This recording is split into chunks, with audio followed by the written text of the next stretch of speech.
before we went to the news, I did explain there's some more breaking news coming out of the Premier League. I'd like to say join us on the line now is talkSPORT Chief Football Reporter Alex Crook. The Crookie Monster joins now. Crookie, good evening. Good evening, boys. How are we? Very well indeed. And first off, Crookie, your reaction that Maddison has left the England camp. It's you wondered how the news broke, but when you hear stories like that, you see why. Yeah, absolutely. I'm not shocked, first and foremost. Credit to David Ornstein, our colleague at The Athletic, who broke this story, and we understand it to be true that James Maddison has indeed been told already that he won't be part of the England squad for the Euros. Of course, Gareth was always going to have to cut 7 players, you say, 1 being a goalkeeper and then 6 outfield players. And I've been speaking off-air with Sam Matterface about this, and I think he voiced it on air during White and Jordan today as well. We both felt that James Maddison was a major risk at being cut because his form at club level in the second half of the season took a real nosedive, didn't it, after a really positive start to his Tottenham career following that move from Leicester. He picked up an injury, I think, in that Chelsea game, actually, where it all unravelled for Tottenham and never really looked the same player after that. And I think potentially this could be good news for young Adam Wharton, who turned in a really eye-catching debut in the week. Maybe he might end up being on the plane after all, which would have been very unexpected a couple of weeks ago. Indeed. Any other news on anyone else? Are there any? I mean, these are the times that it comes out now, Crookie. I expect now there's one. I expect there to be perhaps 2 or 3 more that we start to get a squeak about. Yeah, and I guess people will start to be a bit conspiratorial and say, why is it coming out now? Why is he not at least taking part in the second friendly on Friday? It was suggested to me earlier in the week that Gareth Southgate might actually make some decisions ahead of that second game on Friday, ahead of the weekend, when, of course, he has to submit his final squad of up to 26 players. And I guess he's just being fair to Maddison. If he's already decided that he's not going to be part of his plans, then he's released him early, and it wouldn't surprise me if we do see that with a couple of other players between now and Friday night as well. So, Crookie, basically saying that out of the 26 he's got, is Maddison is his first priority of, right, you're not in my squad, you can go to Mykonos or Ibiza if you wish to, basically. Might be on the plane already, Jermaine. We wouldn't rule it out. But yeah, I guess when you have had a sort of injury-affected second half of the season, maybe Gareth just said to Maddison, go away, work on your fitness, have a bit of a summer break and come back refreshed for next season and try and get yourself back in the squad. But if you remember, he did make the squad for the World Cup in Qatar, but he was never really fit, was he, at that tournament? So it's more disappointment at a major tournament for James Maddison. But are we expecting that, like Gundy said, the same some players filtering out over the next couple of days, or is it going to be on Saturday when the squad's fully announced that we'll know the full players who are left out, or are we going to get some of this one by tomorrow as well? Yeah, we might get a little trickle, I think, as Gareth makes his mind up. Obviously, he's been taking into account their form at the end of the season, the way they've been in training, the way they've performed in that game against Bosnia in the week as well. So I think we might well see 1 or 2 more cut from the squad even before that friendly on Friday night. And then, of course, Gareth's got the rest of the weekend to contemplate how he's going to make up the rest of that squad. It's a really difficult scenario. I mean, you guys have both been players. I go right back to when Glenn Hoddle was in charge, and there were reports of Paul Gascoigne smashing up items at the team hotel.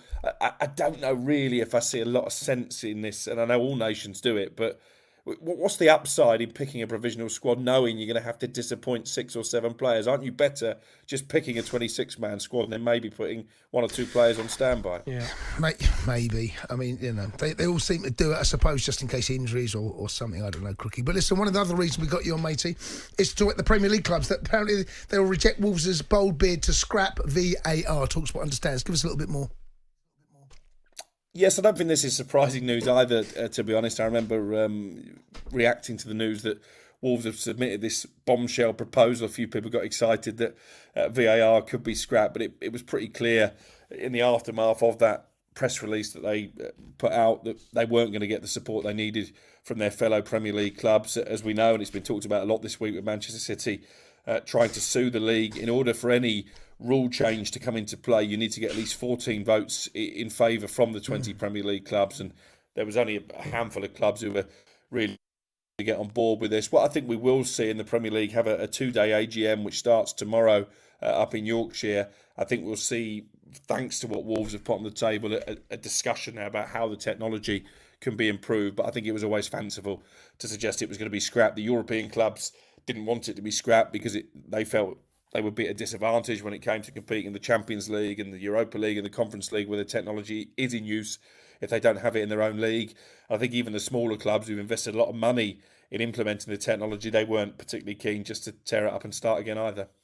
However, Crookie, their Midlands neighbours, Aston Villa, are putting a separate proposal to increase the amount of money clubs can lose under PSR rules over a 3-year period from 105 million to 135 million. Will that get the go-ahead?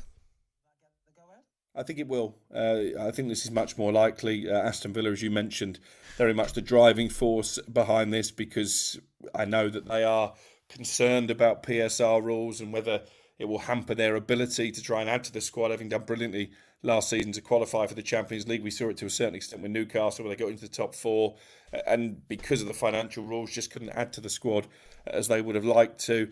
We know that PSR is going to be abolished from the start of the 25-26 season anyway.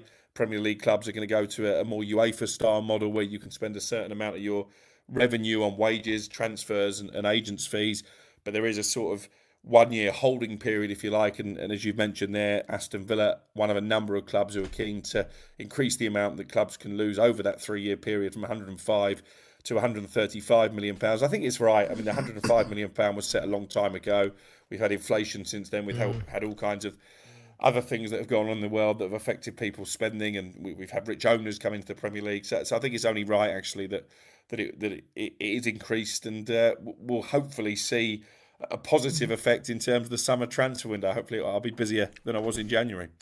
Indeed. Quick one, Crookie. 30 million, is it a massive amount to say how much the people spending on players nowadays on wages? Is 30 million going to make a big difference to this PSR rule?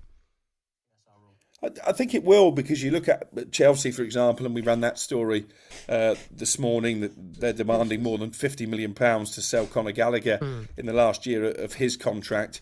So even for a club like Chelsea, £50 million if they can sell Conor Gallagher, and that'll be 100% profit on the balance sheet because he's come through their academy, that they feel is going to make a big difference to the amount of money they're going to have to spend in this transfer window. So if each club automatically gets an extra £30 million, I think it will definitely make an impact. Crookie's top stuff. You're on tomorrow. Cheers, with Scotty Minto, White and Jordan, 10 o'clock, right? Yeah, absolutely. Good stuff. Top man, there he is, Alex Crook. As I said, he'll be hosting White and Jordan tomorrow morning with former Chelsea defender and brilliant lad Scotty Minto. That's from 10 a.m. Should we take The Sports Bar with Jamie O'Hara and Jason Cundy. Monday to Thursday nights from 10 on AM, on DAB, via the talkSPORT app and on your smart speaker. talkSPORT.